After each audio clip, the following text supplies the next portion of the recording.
रातो ज्याकेट उहिले कसैलाई जौडोरी दिइसकिएको छ।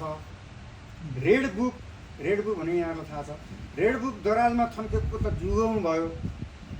र एउटा रातो झन्डा त सधैँ रहन्थ्यो कतै भण्डारतिर, त्यो पनि कुनै भ्रातृ वा भगिनी सङ्गठनले चलाउँदै होला। अब त ठडिएको छ रातो बङ्गला औलो डाँडामा, फेदीबाट स्पष्ट देखिने। वा विशाल रेड हाउस कुनै उद्योगी वा व्यापारीले उपहार वा दानमा निर्माण गरिदिएको छ सहरको एक कुनामा। अनुहारको रातो पिरो महँगै स्याउ वा रातो खुर्सानीले हुनुपर्छ। अनि आँखा हर्पल रहन्छ लाल लाल।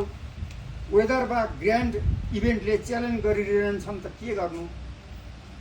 रातो वस्त्रले सजिएका इम्पोरियम, मल वा सपिङ टावर जुलुस गए जस्ता लाग्छन् होला।